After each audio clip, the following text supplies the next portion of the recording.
So climate has indeed changed. We can feel it. We can see it all around us, from seasons that are no longer logical to the discrepancies in day-to-day weathers. The question now is not if it has changed, but the question is how much has it changed? Is it dangerous in the short term? Are we at some kind of risk in the short run? Or is it something that our descendants will have to worry about? Well, according to NASA latest measurements last December, carbon dioxide has peaked to 412 ppm, that's parts per million, measured at an altitude of 3,400 meters. So this is probably the cleanest place on Earth. Back in 2005, it was only 380 ppm. Why CO2 concentration is important? Well, because CO2 is a heat trap, which is largely produced by us humans, such as deforestation and burning fossil fuels, which directly contributes to the rise of global surface temperature. With measurements taken since the 19th century, the warmest 5 years have been the last 5, 2016 being the warmest. Warmer planet leads to ice melting, which is what is exactly happening.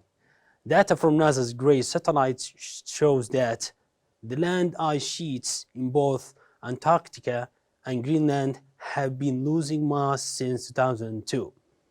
This loss accelerated since 2009, losing more than 1,000 gigatons in only 10 years, from 2007 to 2017, at a rate of 127 gigatons per year. The Arctic sea ice is now also declining at a rate of 12.8% per decade relative to the 1981 to the 2010 average, shrinking to only 4 from 7.6 million square kilometers in 1980. Almost half of it has gone. Most of it gone water and increasing sea levels, making islands disappear and continents smaller. The rise of sea level is not only due to the added water from the melting ice sheets and glaciers, but also by the expansion of seawater as it warms. The sea level rises by 3.3 millimeters per year, reaching at almost 100 millimeters more compared to 1993. Carbon dioxide has also affected the oceans in a direct way, not only by our air as it's absorbable by the upper layer of the oceans.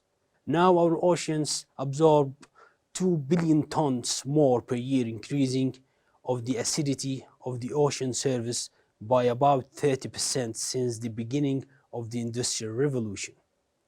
There is a global consensus that global temperature will continue to climb in decades to come and beyond. The Intergovernmental Panel on Climate Change, IPCC, forecasts a temperature rise of 2 to 5 degrees Celsius over the next century. The IPCC adds that even though increasing global mean temperature can actually be beneficial for some countries, the overall damage is likely to be significant and increase over time. Climate change has also a direct effect on our health. It contributes to impacts from helping diseases to spread, to lowering the weight of newborns and increase the risk of miscarriage.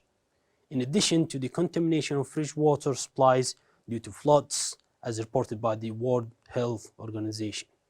Increased temperature causes an expansion of the mosquito habitat to previously cold areas. It also extends its season to beyond summer. This gives more opportunity for diseases like yellow fever to spread. In fact, the dengue epidemics have been on the rise in the past couple of decades. Dutch researchers also found a connection between the average annual temperature and the number of diabetics and obesity cases. Also, the WHO organization reported the increase in the number of people exposed to heat waves by around 125 million persons, as the average length of individual heat waves was 0.37 days longer, compared to the period between 1986 and 2008. According to the World Meteorological Organization in 2019, most of the natural hazards which affected nearly 62 million people were associated with extreme weather and climate events. Floods continue to affect the large number of people, more than 35 million. The agriculture sector is also highly exposed to the increase in temperatures, causing severe droughts.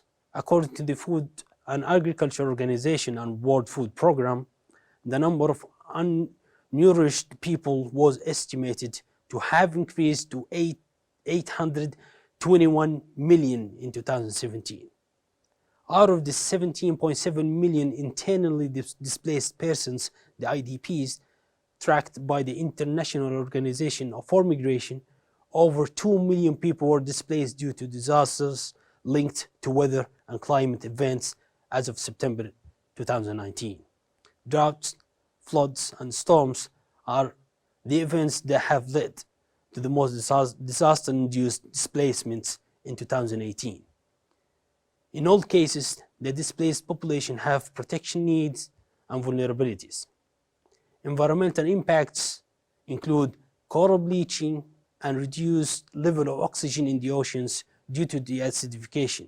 Others include loss of blue carbon associated with coastal ecosystems such as mangroves and seagrasses and salt marshes.